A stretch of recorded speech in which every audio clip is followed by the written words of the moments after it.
Jordan Poole parang nawawala na sa sarili. Si Luka at Kyrie lang pala ang katapat ng Suns. Matakot na lahat sa binabalak ni LeBron sa natitirang season. Curry naghahakot ng history, nakita na ang tunay na center ng team. Ngunit bago ang lahat, kung gusto nyo ng matibay na basketball shoes, New Curry 11, mabibili lamang sa halagang $2,999. Click lamang ang link sa comment section or bisitahin lamang ang teffen.com for more high-quality shoes. Hindi maganda ang season para kay Jordan Poole at sa Washington Wizards. Bukod sa Wizards na isa sa pinakamalalang koponan sa NBA ngayong season, isa sa mga pangunahing issue sa paligid ng Wizards ay ang mahinang paglalaro ni Poole. Nang kunin ng koponan si Poole sa off-season, ang pangunahing iniisip ng team ay patungo na ito sa kanyang breakout season na may mas mahalagang papel. Hindi nangyari ang mga bagay na ito, lalo na sa laban na nangyari ngayon. Ang mahirap na laban niya ngayong taon ay ang inilipat siya sa bench bago ang laban kontra sa Denver Nuggets. Nakatulong ba ito? Hindi talaga.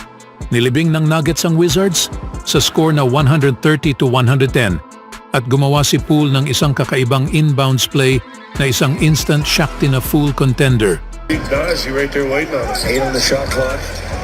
And Murray has the steal back. Hindi malinaw kung ano ang eksaktong nangyari sa play, ngunit tila habang si Poole ay nagtatangkang mag-inbound ng bola para sa Wizards, siya ay nag-pump fake at ang bola ay biglang lumabas sa kanyang mga kamay at pumunta sa isang Nuggets defender.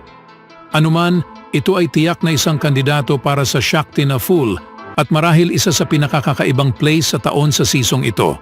Ito ay mahirap na gabi para kay Poole. Dahil sa kanyang unang laro mula sa bench ng Wizards, nagtala siya ng 18 points, ngunit ginawa ito sa 4-17 shooting. Anong masasabi niyo mga kaibigan? Sa sumunod na balita naman, ang pinakamahabang panalo ng Dallas Mavericks sa season ay nagtutugma sa pinakamahabang sunod-sunod na laro para sa star pairing nina Luka Doncic at Kyrie Irving. Nagtala si Doncic ng 41 points, si Irving ay may 29 at tinalo ng Mavericks ang Phoenix Suns sa 123-113. Ngayong Biyernes, pinahaba ang kanilang sunod-sunod na panalo sa 7 laro sa parehong pagbabalik ng teams mula sa NBA All-Star break. Naging pantay ang Dallas sa Phoenix sa standings sa 33-23 at kinuha ang head-to-head tiebreaker sa 2-1 record sa isang pairing ng mga koponan na lumalaban para sa isang garantisadong spot sa playoffs.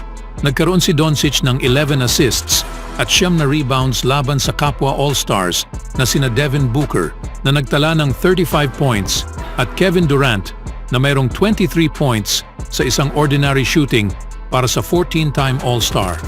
Ang Suns ay nanalo ng 5 sa 6 bago ang break. Sa tingin ko, ito ay sumasagot sa mga tanong na ang dalawang ito ay magkasama ng maayos, sabi ni Coach Jason Kidd.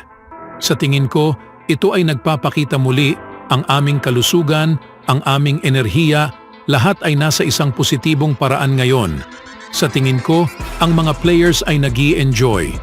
Makikita mo ang enerhiya na iyon sa sahig.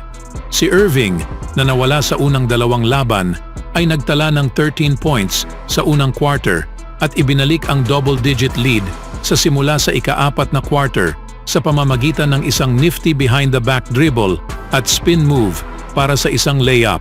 Sa pagkakataong ito, si Irving na ang nagpasimula sa rally ng Dallas. Sa ibang balita naman, ang star ng Lakers na si LeBron James ay hindi nakalaro sa laban nitong Biyernes laban sa Golden State Warriors. Ngunit maaaring importante ang pahinga na ito para kay James habang hinahangad niyang gustong malakas niyang matatapos ang huling 3 bahagi ng season na ito. Ayon kay ESPN's Brian Windhorst, ang ankle ni LeBron ay hindi naman nasa napakasamang kalagayan ngayon, ngunit nagpasya pa rin siyang magpagamot sa pag-asa na magiging mas dominant siya sa mga susunod na buwan. Ang kanyang status para sa laro sa Sabado laban sa San Antonio Spurs at laro sa Linggo laban sa Phoenix Suns ay hindi pa tiyak. 3 beses nang hindi nakalaro si James sa isa sa mga laro sa back-to-back sets ngayong season upang ingatan ang kanyang ankle. Si James ay naglaro lamang sa kalahati ng linggo sa bahagi upang bawasan ang trabaho sa kanyang ankle ayon kay Windhorst. Walang malaking alalahanin na si James ay mawawala sa mahabang panahon, Ngunit ang pag-asa ay ang paggamot na ito ay ang magpapalakas sa kanya bilang paghahanda na tapusin ang season ng mas malakas ayon sa mga source ng liga na nagsabi sa ESPN. Sa yugto na ito, ang pinakamahusay na paraan para mapanatili ang kalusugan ni LeBron ay ang mag-ingat sa kanyang trabaho at mag-ingat sa anumang mga injury na maaaring mangyari sa kanya. So far, ang resulta ay naging promising at inaasahan na magpapatuloy ang Lakers sa landas na ito hanggang sa umalis o magretiro si LeBron. Ang malaking tanong ngayon para sa Lakers ay kung magagamit nila ang haba sa karera ni LeBron at manalo ng isa pang titulo bago ito matapos? Ano sa tingin niyo mga kaibigan? Sa sumunod na balita naman, si Stephen Curry ay humugot muli sa kanyang bag sa kanyang husay at naipamalas muli ang isa pang memorable na performance. Nagtala ng 25 points sa kanyang 32 points sa unang kalahati, habang naging unang player sa kasaysayan ng franchise na makamit ang 6,000 career assists. Tumulong na pangunahan ng Warriors sa isang mahalagang 128-110 na panalo laban sa Los Angeles Lakers ngayong Biyernes sa Chase Center. Ito ay ang ika-23 times sa season na ito na nakamit ni Curry ang 30 points na plataporma. Bilang pinakamahusay na shooter sa kasaysayan ng NBA, dumagdag si Curry sa kanyang Hall of Fame resume na may 6 na 3-pointers kasama ang 8 assists. Si Curry rin ay naging ika-8 player sa kasaysayan ng NBA na may hindi bababa sa 23,000 points at 6,000 assists.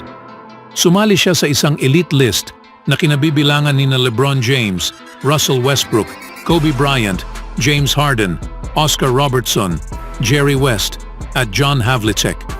Ngunit ang pinaka-importante sa lahat, nagpatuloy ang Golden State sa kanilang surge sa Western Conference standings.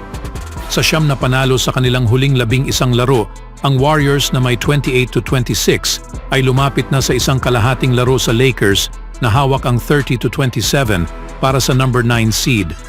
Halos kontrolado ng Golden State ang buong laro, kumuha ng isang slim lead sa unang quarter at unti-unting pinalawak ito habang nagpapatuloy ang laban. Bilang isang buong koponan, nagbigay ang Golden State ng 32 assists, ang ika-7 sunod-sunod na laro na may 30 o higit pang dimes sa isang laban, ang kanilang pinakamahabang streak mula sa isang 7-game stretch noong 2017-18 season. Hindi tulad sa nakaraang 2 laro kung saan may problema sila sa pagtatapos, ngunit sa laban na ito, napanatili ng Warriors ang kanilang paa sa gas pedal laban sa Lakers at nanalo ng komportable sa kanilang unang laban sa isang linggo.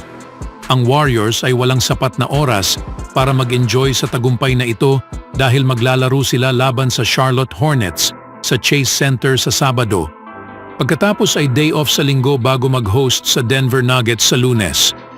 Narito ang mga natutunan mula sa laro nitong Biyernes. Trayce Jackson-Davis. Nagbigay ng tulong mula sa bench si Jackson Davis, siya ay bihirang nakapaglaro sa nakaraang 4 na linggo. Ang pangunahing dahilan ay ang mga matchup issues. Pinili ni Coach Steve Kerr na gamitin siya extensively laban sa Lakers at nagpakita ng isang solid effort ang rookie ng Warriors.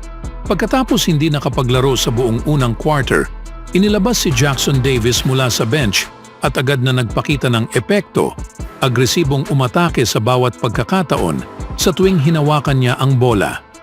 Ang kanyang unang 6 na play ay nanggaling sa loob ng key, malapit sa rim, habang tumutulong na itatag ang presensya ng Golden State sa loob. Si Dario Saric ang karaniwang ginagamit sa karamihan sa backup center minutes, ngunit sa pagkakataon na ito, pinili ni Kerr na gamitin ang mas versatile at athletic na si Jackson Davis. Nagtala siya ng 8 of 10 mula sa floor at nagtapos ng 17 points.